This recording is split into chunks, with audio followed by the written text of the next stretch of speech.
Although beautiful, neurographic art is more about the process of making the art than it is the product in the end. Neurographic art technique is a meditative type process which allows artists time to relax and focus on their thoughts and de-stress. There's a lot of symbolism that goes along with the process of making neurographic art, but we're going to focus more on learning the steps in the process than what they're supposed to mean.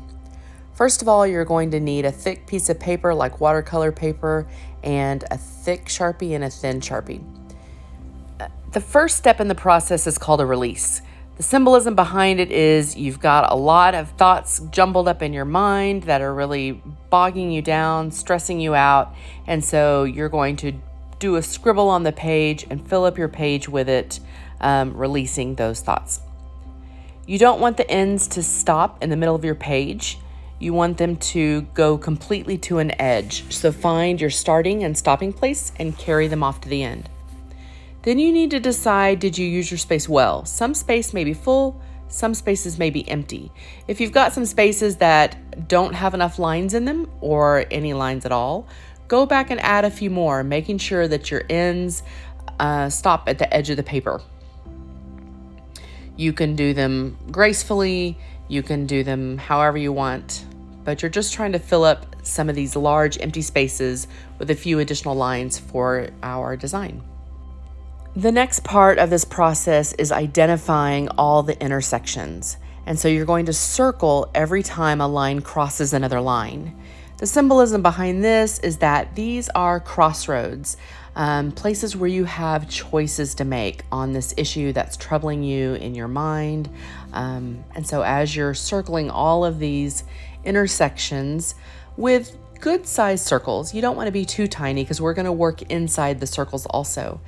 That you're thinking about possibilities, options that you have.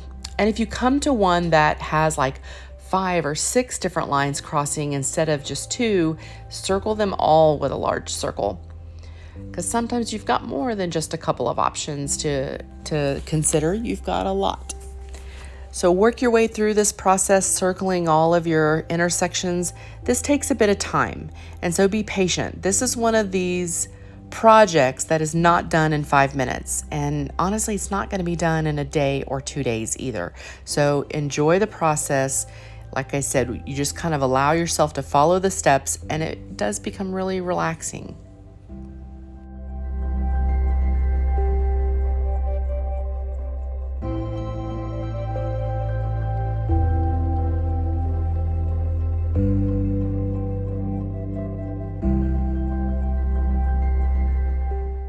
Once you've got them all circled, then you're ready for the next step. Although I always end up finding ones that I've missed, so go back and fill in any that you've missed. But the next step is going inside those circles.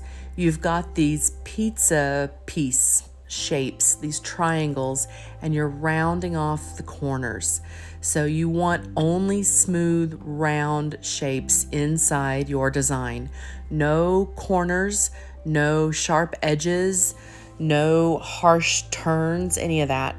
The symbolism behind that is that you are easing the path for good things to come to you, for good thoughts to come to you, good things to happen, solutions to the problem that you're thinking on, all of these things that, you know, the symbolism says it's like a karma kind of thing where you prevent the hard decisions and instead round everything off and smooth everything out and increase your odds of coming up with the answers you need. So not just inside the circles, but outside the circles too. You're going to have corners that are formed by that line that's coming right up to that circle boundary. So you're going to kind of smooth off those too. I kind of connect it to the idea, the image of an off-ramp on a highway. And so instead of expecting people on a highway to make a sharp 90-degree turn, they slope and curve and sometimes swing around. And so that's what we're doing with all of these lines on the outside of our circles. And on the insides, you want it to look more like a river rock than a piece of pizza or a triangle. So this process actually takes the longest. You could easily spend the entire class period just rounding off all of your harsh edges. Sometimes you need little spaces where the little Sharpie works best. Sometimes you need to go back over your lines that are connecting all of these circles with the thicker Sharpie, just so that it doesn't get all messy and choppy looking. Again, the ultimate goal here is smoothness. So you just want everything to really flow together as you go. And just a reminder, as we're working on this particular project, because of the nature of it, that it's meant to be kind of reflective and personal and meditative, a de-stressing type activity, it's not one that works well if you're visiting with your neighbors. So for this lesson, like I said, just embrace it, trust the process, and really try your best to follow the steps, which include just working quietly and silently. The next step in the process is finding some areas that started out like they were going to become a circle, but they didn't quite get the chance to finish. And so you're going to go around and find those that kind of look like a peninsula, like the state of Florida or something. And so you go in and find those, finish out a circle or two, again, kind of river rock shape. It will create a new corner, so make sure you round off that corner when you do create those round images. The symbolism behind this step is that sometimes, we almost have the solution, we almost have the idea, and something distracts us, something breaks us from that train of thought. And so this is a way to go back in and help encourage it into completion. And so we're just kind of going in, looking through spaces that might need a little bit more intentional help in finishing out.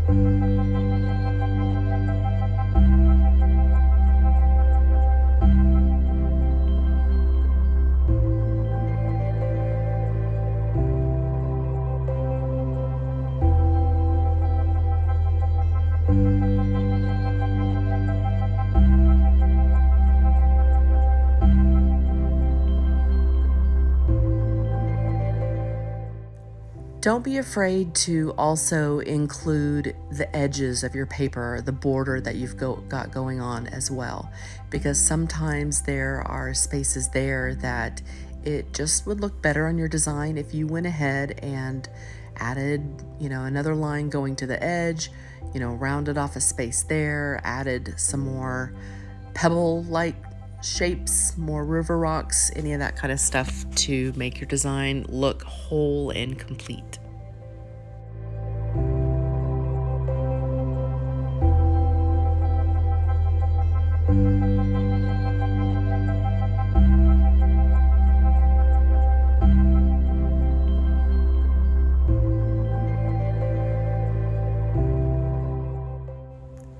The next part of our design that we're going to be doing is adding design to it. So I've decided that some of my lines are very, very straight and I want them more wavy.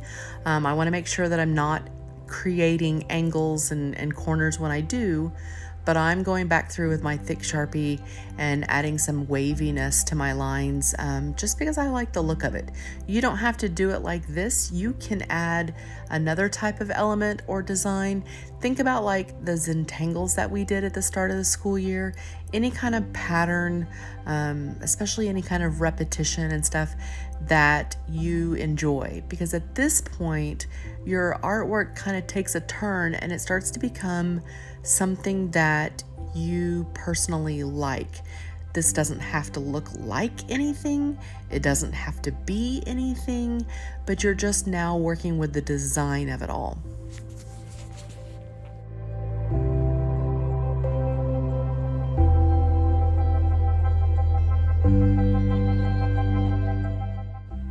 The last thing we're going to add in black and white is going to be with your ultra fine Sharpie. So the little thin Sharpie, any kind of pattern or detail. I chose to add like rings, like ripples in a pond. If you drop a rock in, the ripples in the water, to all of my little spaces, the little white circles that I had. I like the big ones. To me, I've mentioned it a few times, they look like rocks to me, like you would find in a river or in the shore of a rocky kind of beach. So I want to leave those alone because I might want to do something special with them with color. But all of my little ones to me are just kind of distracting, so I chose to add a pattern to them. You can add patterns to your large spaces. You can add patterns to some of your small ones. You can turn them into things, whatever. But at this point, you're going to add some type of pattern to your design.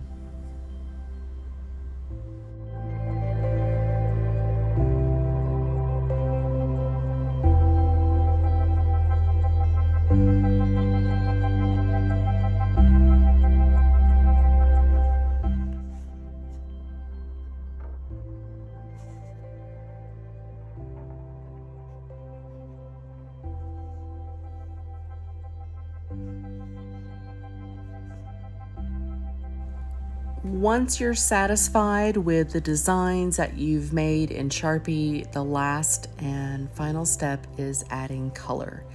And so why we chose to work with watercolor was so that we could control a lot of different things with it. The colors we chose, the darkness, the brightness, color mixing and stuff. So these are some great examples of some of the different patterns, including even words that students have added, and some of the cool colors that they've done and allowed it to mix. So let your imagination go. Don't settle on just painting it in like, a simple first grader might, but allow yourself to just play around with the color palette and try some new things.